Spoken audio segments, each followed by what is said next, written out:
Welcome to the Lights On podcast, featuring stories behind building and running successful hotel businesses. Let's get started. Welcome back to the Lights On podcast. I'm Kin Seo, CEO of Lights On, and your host today.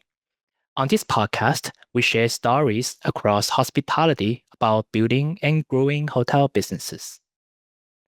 This episode is sponsored by Lights On. Lights On helps hotels grow revenue more consistently by managing pricing, distribution, and digital marketing together. We help hotels identify new revenue opportunities so they don't leave money on the table. We also run the full revenue and marketing operation so the team on the ground can stay focused on the best guest experience. If your hotel needs more revenue growth, visit lightson.co to learn more. Our guest today, Travis Weber, VP of Sales for the Americas at Duetto, the revenue management platform ranked number one in hotel technology 4 years in a row. Travis took an unusual path to hotel technology, starting from marketing for the San Antonio Spurs, the basketball team, to running sales at a ski resort in his hometown of Taos, New Mexico, to working to the OTA side at Expedia. Today at Duetto, he's helping hotels rethink not just about the top line revenue, but also the total profitability.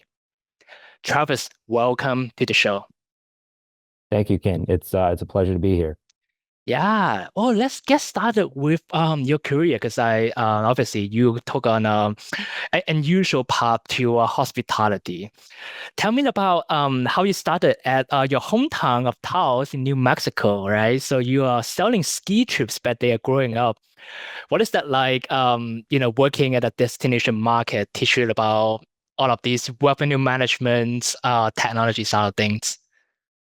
Yeah, I mean it was a really interesting journey just to come back to Taos after starting my professional career kind of post university, and really coming back into the ski side of things. I grew up there, obviously mountains and skiing and destination resorts are something that's very near and dear to my heart. And I didn't think I would be in sales coming out of college. It wasn't exactly what my focus was. I was a broadcast major actually, so I was focused on trying to go into sports. Thus the short stint with the Spurs organization. But it led me back to Taos because I stayed in touch with the owners there. I worked there in high school, and just kind of like rental shop, resort type jobs. And in staying in touch with the ownership, they knew that I was in sales. They were getting ready to revamp some sales processes and really the entire team. And they brought me in to kind of start that from the ground up and get a good feel for it. And it was unique. At the time, Taos didn't own any lodging. So we were truly just selling a resort and selling a destination experience and working really agnostically and organically with our local lodging partners to figure out the right vacation packages, the right messages to get people there.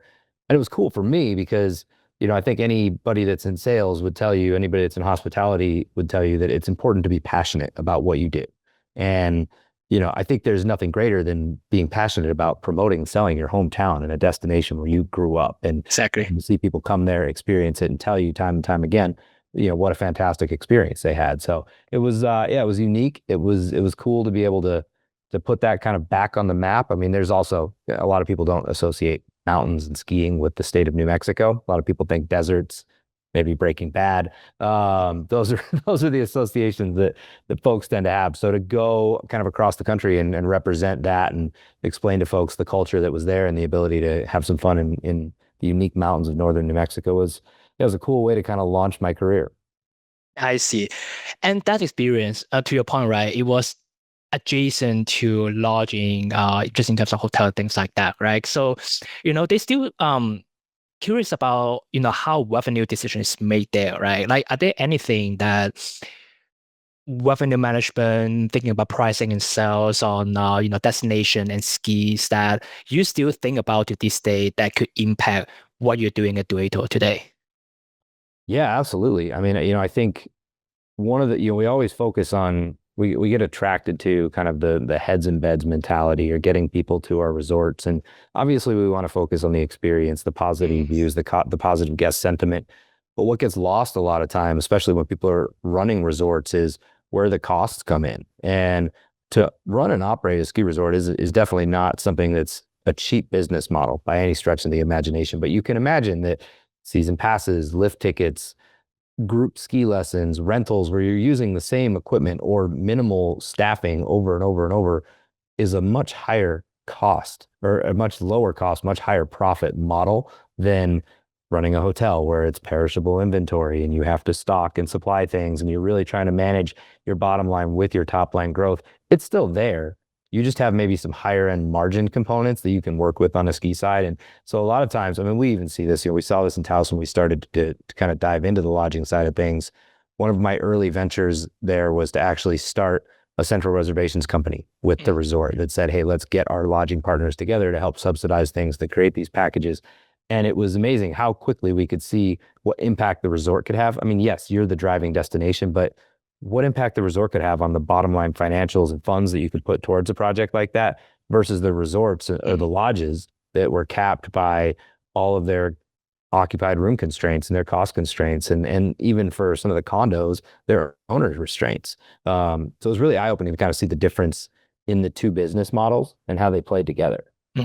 Yeah, definitely overlaps too, right? Because in talking to lots of different hotels, especially, talking about the more upscale kind of properties versus the more budget side of things, right? The constant debate is about, are we selling commodities versus selling experience, right? And obviously for the more luxurious, more high, upscale properties, they have a bit more budget to play with the experience side of things to really increase, the rate and things like that. But not necessarily saying that a more budget hotel property is like, creativity. Sometimes it could be affordable when you're thinking about, branding, telling the right story. Sometimes, with that mindset and conversation, you can find ways to really present a better experience, even for a more, much smaller or a budget properties. I think it's just not necessarily just because, hey, we're a budget hotel, then we just start getting lazy and not thinking about that. And for someone who want to do that, then, they are definitely at the mercy of the market of selling, to your point, hazards and more like a commoditized situation than selling for the experience. Sure. Yeah, absolutely. I mean, it's the old revenue management adage, right? The right guest, the right channel, the right price, the right time. It takes on a different look for every property. And I think you see it even across destination markets. And for every hotel, you have to figure out where you fit in that guest cycle. Are you just a place where somebody is stopping through on travel? Are you something that is maybe a more budget friendly side of the travel experience and you just want people to have a great adventure so that when they look back, they associate your hotel with it? Or are you in the lifestyle and luxury side of things where you're actually playing into those experiences and you're profiting from them as well? Yeah, definitely. So, since you pointed out, one more thing, from your career, right? When you're going to school, really what you want to get to is the professional sports side of the things. So your short stint at San Antonio Spurs, by the way, I'm a big fan. So, how did that experience and, what do you do there? And did you get anything from the professional sports, like big entertainment space, also adjacent to hospitality, right? What did you learn from there? And, just about selling, sales, and about just doing anything about hospitality? Any transferable experience that you learned from there? Yeah, I mean, it's interesting that the volume play and that you're always in a space where you have something that people to a degree want. The interesting piece for me with the Spurs and the Spurs organization was I was actually living in Austin at the time, and I was selling sponsorship packages for the Spurs minor league team that was based in Austin, and then we were doing in-market season ticket sales for the Spurs season ticket holders, as well as marketing up in Austin to drive people down to San Antonio. So it's really cool because even the people in Austin, it's still a few hour drive. Like you're still making an experience out of the trip anytime you want to go there. And so you learned a lot about how people plan, how intentional they are with things. But I think one of the biggest things that I learned that just became replicable across any sales process and any area I've done is the hustle. And it was interesting. The time I was there was in 2008, right around Great Recession time. So it was really interesting, but we also didn't have the technology that we have today. And you would literally have people walk into you're talking a major organization, and you would have somebody walk into your office and say, hey, I just sent you an email, or here's a printout of 1,000 leads. We want to get through these businesses in the next month. Let's see if we can get in front of them and get them a Spurs package, or at the time it was the Austin Toros was the minor league team. Let's get them a package. And you're sitting there and you're doing kind of the old sales adage of like dial for dollars. And it wasn't any sort of value proposition. It wasn't an experience. It was who could pick up the phone. And when they do, the first thing I can ask them is, are you a Spurs fan? And it was super easy. Like now there's so many other ways that people can find you. And, you look at like the Spurs are a great example. They have a waiting list for season ticket holders. My job in that market to that side of that job became obsolete because they just kind of sell themselves at this point. So there was a lot of learnings of just really that early in your career kind of hustle and grind. And, I think the other big thing that I learned from not just working in sports, but then in the ski industry, and I've seen it applied across destination resorts and lodging. When you're in these beautiful places or these amazing avenues that people want to hang out in, there's a lot of competition for your job. And the folks that a lot of times that sit at the top will say, we can bring somebody else in that's just as excited to do it without having to promote or progress these people. And it was an interesting learning that if you don't, kind of stay sharp, you're going to get left in the dust pretty quick. Just like anything in life. Yeah, exactly. Yeah. Is there one sales tactic that you use back then that you still find is super useful with what you do nowadays? Just the statistics of sales, I've always found interesting. I know there's an art and a science to sales for sure, and trying to go out and target the right people, and there's a marketing and a revenue aspect to it. But one of the things that often gets overlooked is the science behind sales. And I say they used to give us 1,000 leads. Most of the people that weren't successful would just pick up that list of 1,000 leads and just start going. There was no strategy to it. I would look at that, and you got to say, if there's 1,000 here, can I get 100 meetings out of this? Or 100 answers, 10 meetings to get one qualified client? Like, is that what I'm going for here? And, if you're doing that math, you're able to understand, okay, now who are the right value ones to help me get where I need to go? Similar to hotels building their budget, what channel is going to be the most profitable? Yep. How are we going to go tackle that? So. Yeah, all about the demand generation, building the top of funnel, everything's a funnel, right? Absolutely. When you cast the net, there's way to not just cast the net, just, leave it alone, right? There's ways to really work if you think about all the guests and essentially leads for the hotel, getting these, potential guests, working down through the funnel to eventually hitting the booking button, right? It's not there are multiple steps to it. So somebody being strategic about it, there are ways to really maximize the impact and, talking about, how do we efficiently spend marketing dollars and things like that, right? It's all the same principles. Sure. Yeah. No, it's always been interesting to know your audience, right? I think we talk in SaaS sales, we talk a lot about our ideal customer profile, or our ICP. That goes back through every industry. Everybody knows who the right person for them to target is, whether you know it when you walk in the door or you know it when you look at a list and you say, this is the type of person that I want to be going after. Every hospitality company, every hotel has pegged kind of what they want to target for the right audience mix. Yeah. Well, since you mentioned channel and audience, right? Let's, fast forward the time a little bit to the time when you were working at Expedia. So sure. It's kind of the frenemy terms, for many of the hoteliers, right? So working on that side of the table, like what did you see like from a distribution perspective, right? Because OTAs essentially is one of the big distribution network for hoteliers, right? How does that experience impact or shift your thinking about revenue management for hotels? Yeah, it was wild. I think at the time when I started with Expedia, it was when they did the kind of this big hiring push and were trying to grow up a little bit more of their supply in the US. And I was shocked when you would walk into some of these places and, they weren't on Expedia, and you would go in, this is 2014, and you're looking at people who are still using in national park markets where you are sold out all summer. You're using books for your reservations. You're still writing things down on paper, and you're trying to talk to them about becoming a partner with an OTA. And they're like, why would I be on that internet thing? It was this interesting way of getting people involved. But I think the more we saw it evolve and the more money that people started to put into it, you realize that the OTAs had this really great advantage of being your marketing arm.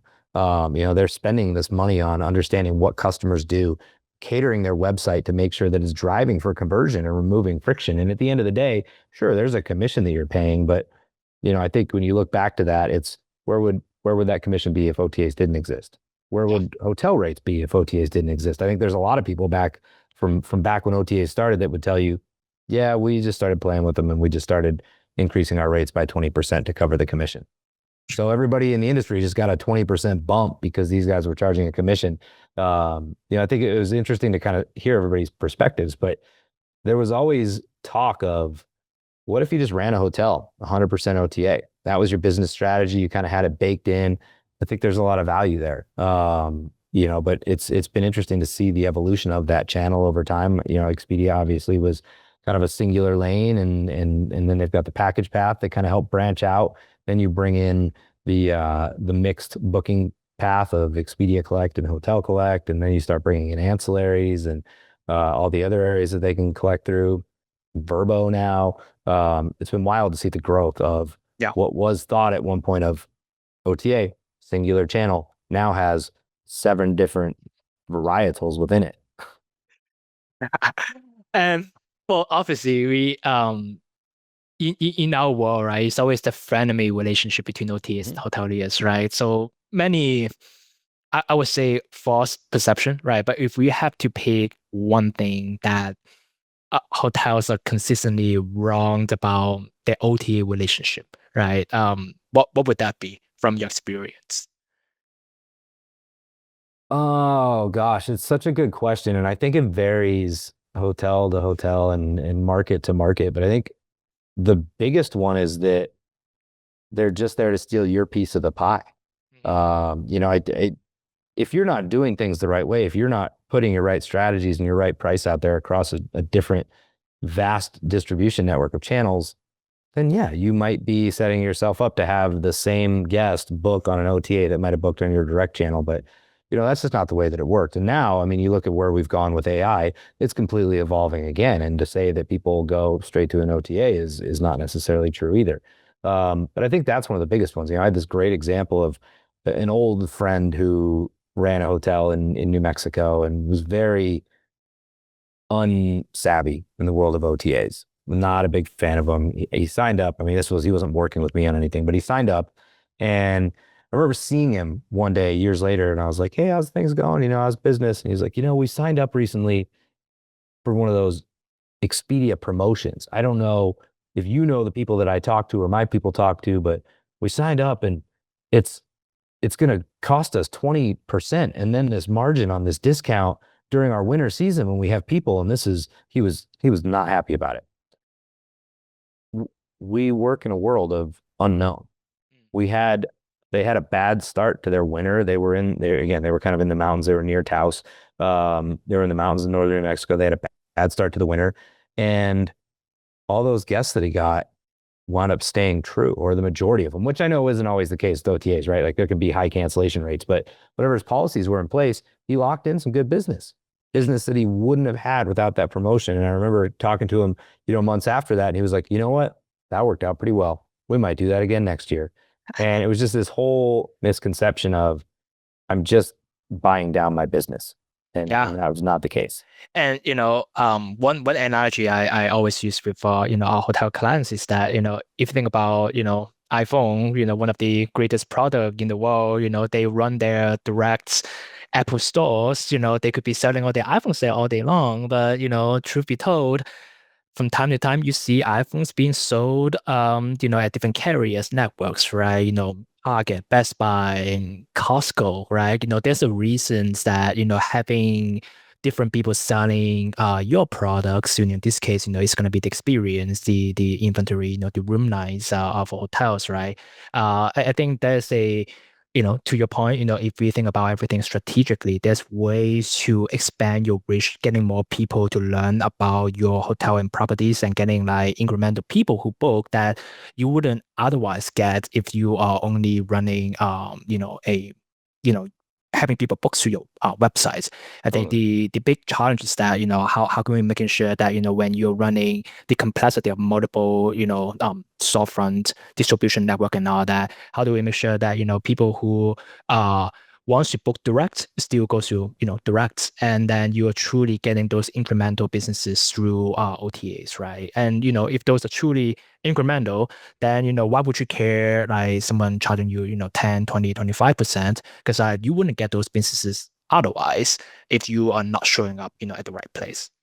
Right. I mean, I think it's interesting to look back at it and look kind of from the outside in now and see the different things that people miss. I mean, you're talking about major companies that spend a lot of time, again, kind of understanding the consumer behavior, understanding the buying cycle and patterns of things. If you're not doing a ton of business with them, like, okay, fine. But you should be paying attention to what they're doing because they're spending time on that research. And if they're telling you that, content is king, maybe you really need to be focusing on the content on your website. Maybe that's super important nowadays. If they're telling you that loyalty is king, Expedia is going to their one key program. Okay, maybe it's time for me to maybe not look at my loyalty program for an independent hotel if that's what we're talking about, but how I'm serving my guests to make them loyal because it's telling you there's value there. And so, people kind of forget the intangibles that these companies are showing you. Yep.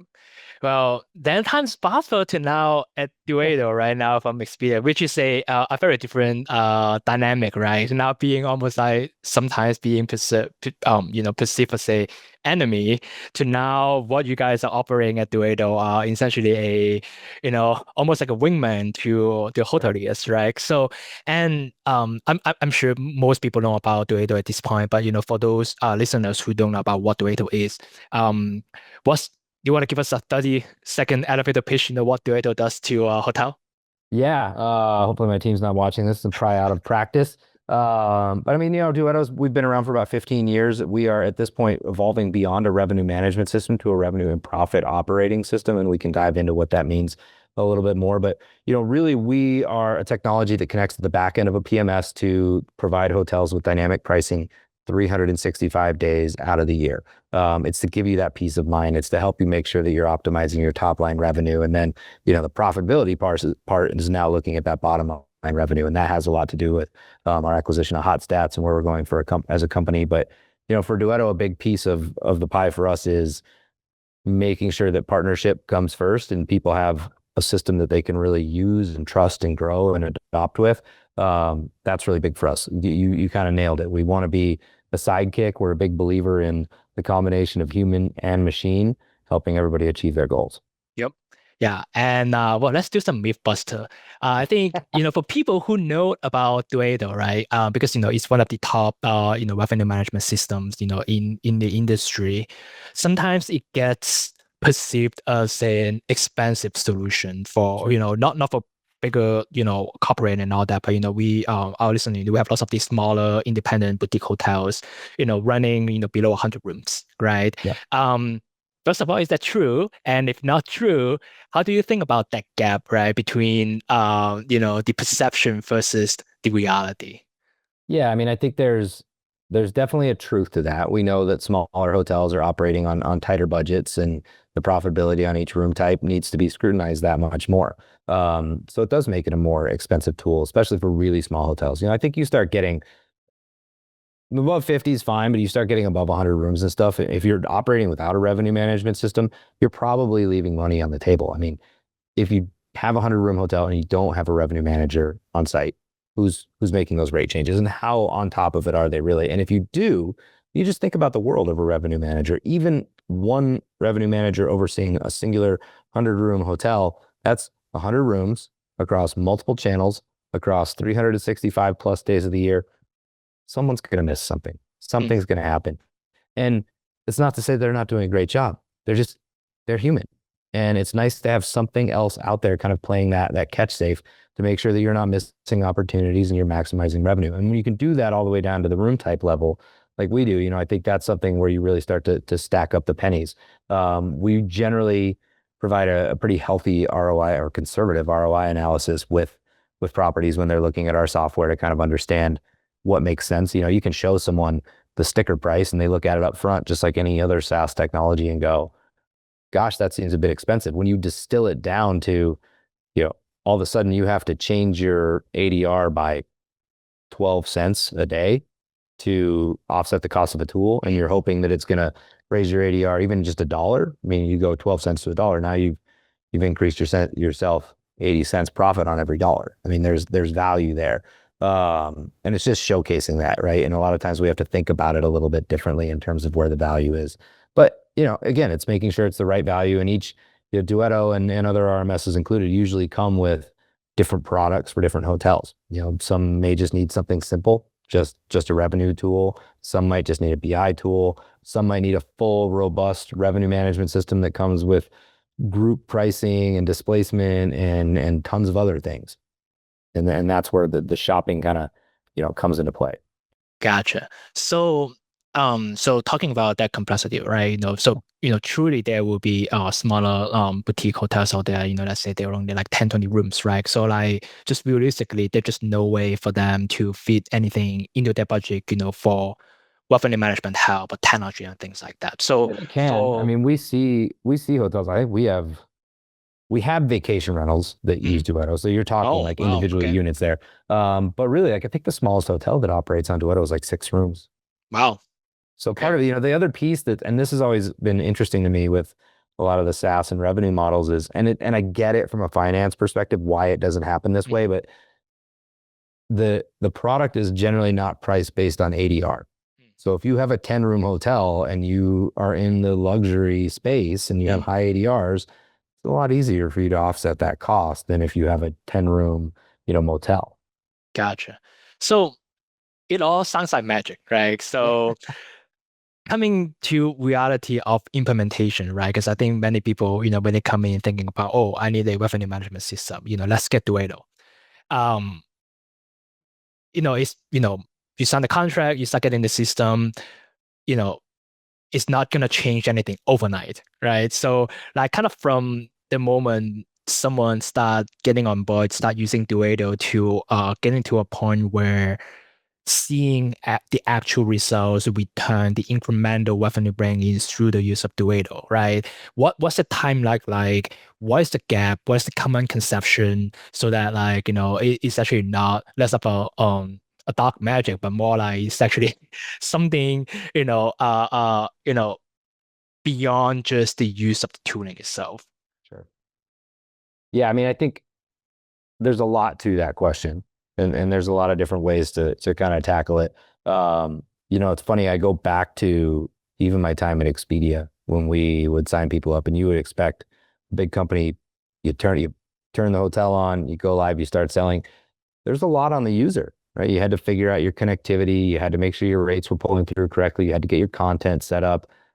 It's a similar journey when you set up a revenue management system. There's a connection that needs to happen between the PMS or the CRS and a company like Duetto or the revenue management technology. Being that we're about 15 years old means that we were born out of the cloud. So we're not dealing with on-premise legacy architecture, which is nice. So it means that a lot of our integrations are streamlined, they're quicker, it's easier to set up. It still takes time. Most of that time is aligning people's calendars. Hey, we need to talk to someone over here. We need to get our person, and we need to get the hotel person all to kind of align. And everybody's busy. That's the nature of the day. But once you're in there, and we try to get people access to the system relatively quickly, so they can start building out pricing strategies, taking their trainings, things like that. We pride ourselves that the system starts to optimize for you really from day one, especially if you're in there using it. It goes back to kind of that human and machine fundamental. If you're going in and you've plugged in your rates and we've got a scope of what the next 365 days look like, and you're starting to make changes, and we're looking at the system's looking at where you made a change and why, it's going to take that into consideration, and it's going to start learning from that. Similarly, we give people the ability to kind of go in and easily set their own rules or strategies within the system. I always like to say, and I think people laugh when I say this in demos and stuff, but yeah, every revenue management tool to some degree or another is a rules-based system.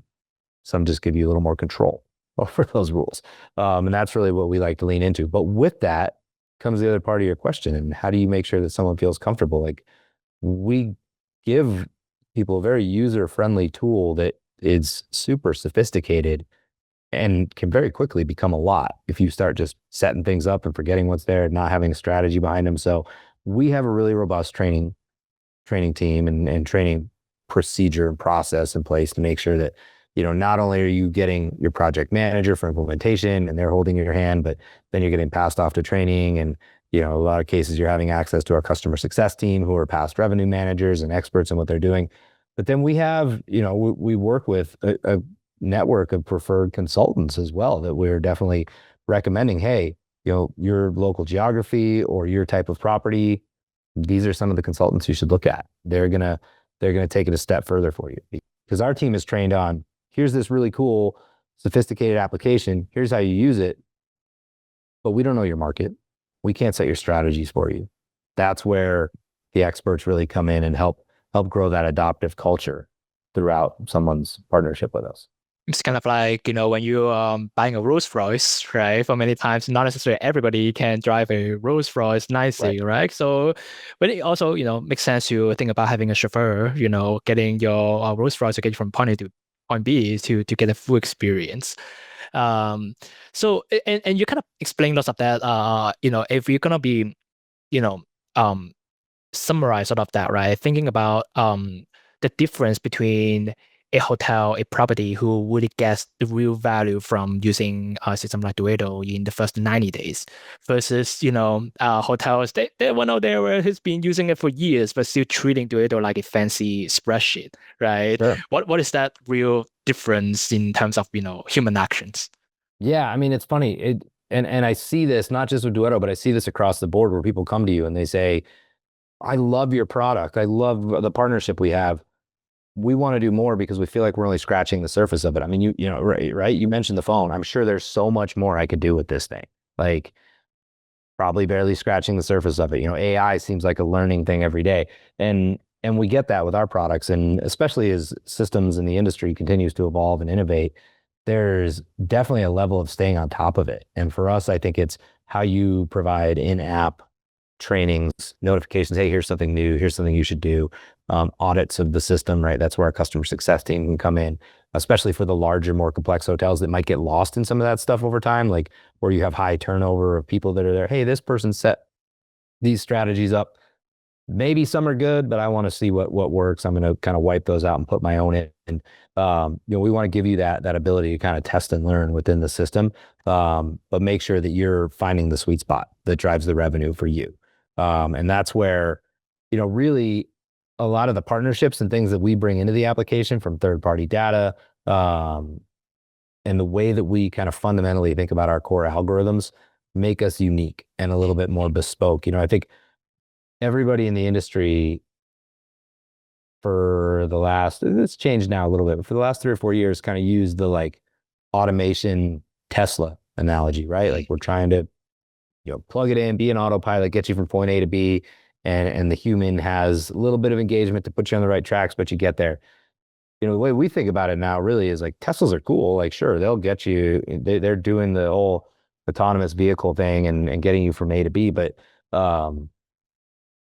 you think about like, this is such a weird kind of movie nerd moment, but like you think about like Iron Man and, Tony Stark's he's probably got something that's like a Tesla that drives him from here to there. And he starts with his normal suit and he's trying to figure it out. And it's a little clunky because it's complex and he maybe doesn't fully know what he needs to pull in. And all of a sudden he develops this AI type technology. I think it's called like Jarvis or something in the movie, but he's pulling things from different areas to get exactly what he needs.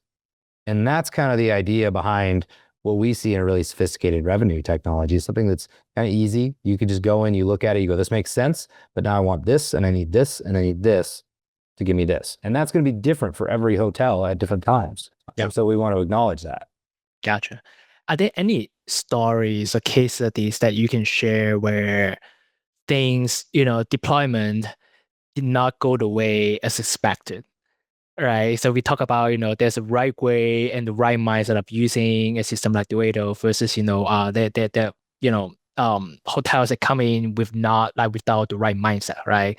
Anything you can share stories, so kind of like prepping people thinking about the right things, engaging technologies like this.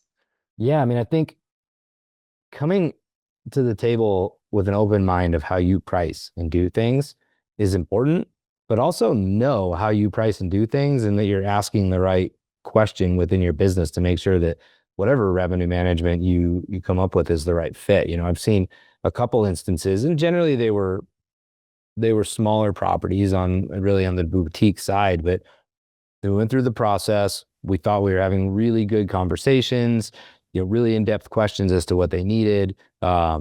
Sometimes people ask questions that seem a little so sophisticated that you're like, maybe we should pump the brakes because maybe you're not understanding where you're going to go with this. But we like the good questions. And when you're doing a live demo, I think it's fantastic because it really helps people understand how they would use the product. Mhm. I've seen a couple instances where then people get in and they realize like, hey, this requires a little bit of setup. And you explain that in the demo. Look, like this is as powerful as you're going to make it. You can set some strategies up and then you let the system run in a fully automated fashion. Like I think that's one of the biggest, you talked about myth busting. When we tell people Duetto gives you all this control, the immediate assumption is, so there's no automation. And it's completely the opposite, right? You set the controls up, you give your system the guardrails, but then it just runs. And even if you didn't set anything up and you just plugged it in, it would run. But people come in and they don't realize that, oh, I need to set this up. And that means if I'm a seasonal resort in 6 months or 3 months, I'm going to have to go back and check this or put something else in.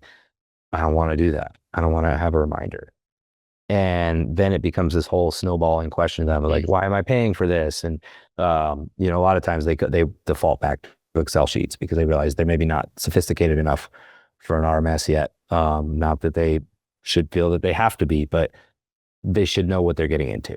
Yeah. So there is a user process. Yeah. And I think a better way to that, not necessarily about sophistication, but really about the open mind, growth mindset to be willing to learn, right? Because I think for someone who are not used to a revenue management technology, like lots of times, running pricing and all that, with a spreadsheet, right? So I think that is a transition and a willingness to change, right? I think it's a big theme, especially now. We're gonna talk about some of the AI stuff as well, right?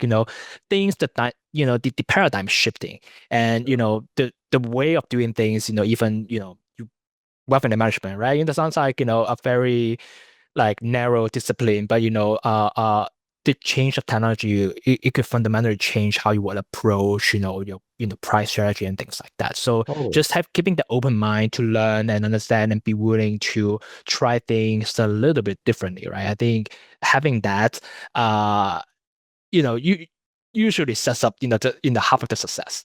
Well, and we've seen a lot of it. I think you talk about like kind of my career and where I've come from, and there's been a lot of different evolutions, but one of the biggest like moments for me was making this move from Expedia to Duetto, where I went from talking singular channel cost and what some perceive obviously as a discount channel cost to holistic revenue strategies and holistic profitability. And, you move into this different lane and you think that it's an easier conversation.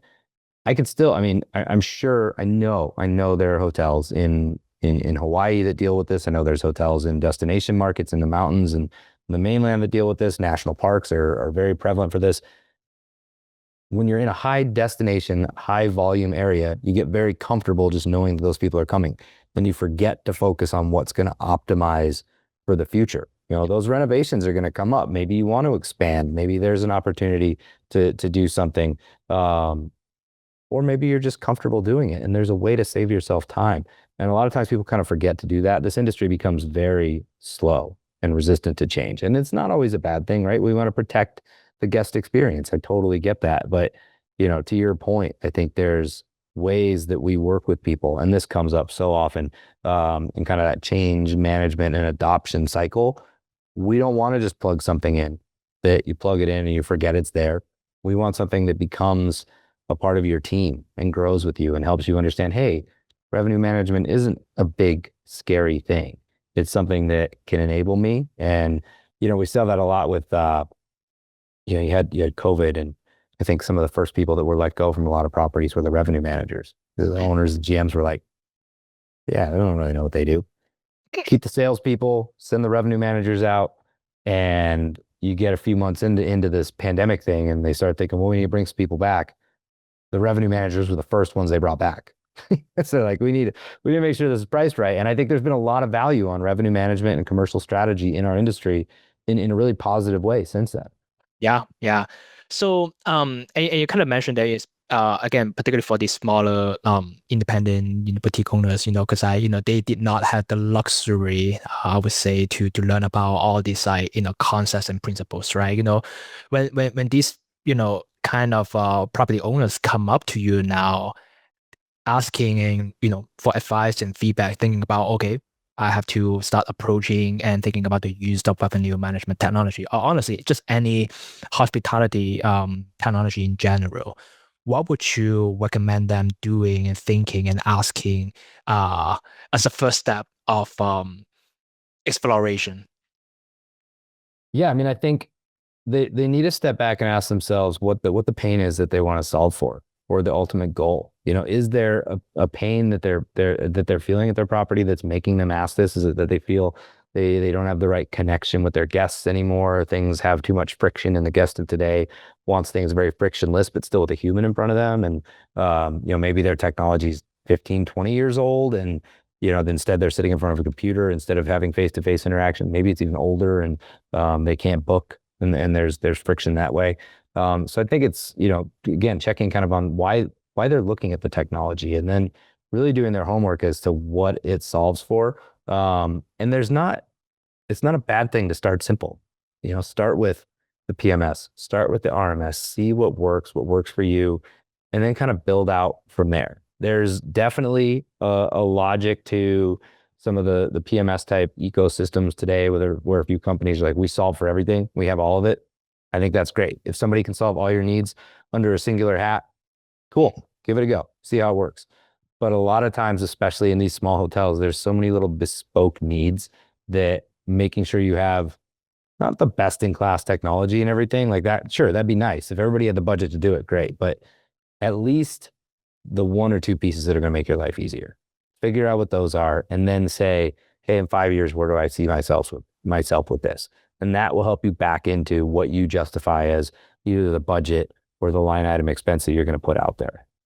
I see. Yeah, and I think this is a concept of, everything is not necessarily binary, it's a spectrum, right? Not necessarily you're going to be, buying or using, one or two pieces of technology to get you from 0 to 100%, having all problems solved, right? I think just that incremental, if, there's certain things that's going to solve your pain, one step, two step, you're going to get, a few more percentage of like, from 0 to 100% at a time, right?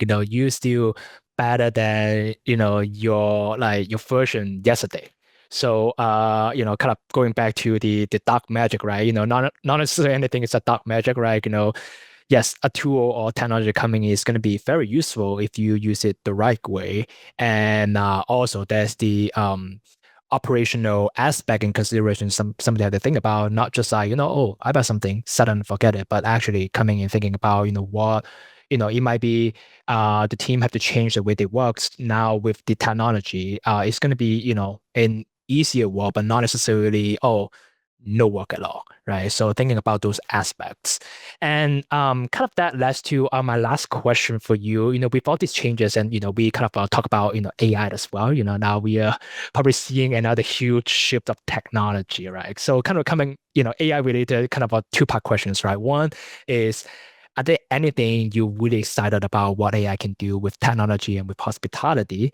And the flip side, what are the people still getting so much wrong perception about what AI could do like today? Yeah, I mean, they're good questions, and they're things that we're tackling consistently. I think we haven't really touched on it, and it's maybe a something for a later call. But Duetto's acquisition of HotStats a few years ago was interesting or a year or so ago, because we purchased a company that focuses on the bottom line and P&L data, and we're trying to figure out how to marry that the right way into a revenue management system that is one of the best in class, and a top level revenue management system. So how do you make sure you're impacting top line and bottom line? AI is helping expedite a lot of that exploration. And I think that's a really big part. It's something that's really exciting. And to me, it is just a microcosm, an example of how I think AI is going to help this industry. One of the reasons that hotels have been, I think, slow to adopt technology and move forward in a lot of ways. One, we're very protective of the guest, right? Like, you want somebody to come back to your property, you want to make sure you keep them. And because of that, you're protective of your data. But because people have been so protective of that data, and now it's everywhere, AI makes it a little bit more accessible for everyone. So like, unfortunately, that's not always going to be the game we can play in. And the way people book using AI now is going to be very different too. But the systems are all very disparate and they don't talk to each other. And because of that, it's made integrations across softwares. And I'm not just talking like RMS to PMS. I'm talking in anything I've done in the hospitality industry, there's always been integration friction. Getting data from point A to point B because people either look at it differently or because it takes forever to build this bridge. And that's what I think AI is going to expedite. And what it's going to do is it's going to break down those silos and it's going to allow the industry to move a lot more fluid and a lot more seamless when it comes to the entire back of house to front of house experience and combining it. You know, one thing that I think is unique to the way Duetto looks at revenue, not just the HotStats piece, but we started out of Las Vegas as a casino tool. And we work with a lot of casino properties, and it's because we look at that total profitability per guest. And that's something that casinos do, and it's how they do revenue management. But it's the philosophy that's shifting to the rest of the world now. You know, how much is that guest worth to me? How much does it cost to, clean that room is a very basic thing, but how much is the labor cost that I need within that? And how am I factoring all this into what I'm charging for my room? Those are the things that AI is helping factor into the back-end algorithms that ultimately is going to drive more sophistication, better pricing, better communication amongst the teams, and hopefully just, a better guest experience. One, I think that's what everybody in hospitality is here for. But two, better partner relationships. Yeah. And I think just that HotStat in general is just thinking about it's totally worth just another session talking about that, because it's not just a tool, but also thinking about the shift, right? We have a few interview with revenue management professional thinking about for the past decade, 2 decades or so, everybody's so honed in on the top line performance. But when most of the hotel owners, all they care about is the bottom line, because this is actually like the money going back to their pocket. So thinking about it's just so many complexities, layers of technologies and silos that keep revenue manager professionals, or honestly anyone working in hotel, to understand how things transfer from the top line all the way to the bottom line, right? So I think technology is definitely the defense one right now. It's almost like it's ready to start breaking through the silos and getting people to focus really like what a hotel owners truly cares about, which is the bottom line, right? We definitely have to bring you back in to talk about that in particular, because this is not just a technology. I think it's just a mindset shift. Now that the technology is getting to a point to be able to help and make it so much more easier than like you don't need a NASA engineer to help you build that to make it possible. I mean, we've even seen it in the industry, right? Like everybody for years, and we still do it, and it's not a bad thing, but for years the big focus is ADR, occupancy, and ultimately RevPAR. And where do you sit on kind of your star benchmarks and your different indexes? Those aren't bad things, but those are only a fraction of the picture. Yep. And we start looking at, now I start presenting on some of this HotStats data, and I'm having to learn a whole new set of algorithms that go even beyond TrevPAR and GoPAR and some of the things that we've heard to break down every single bit of a hotel's P&L.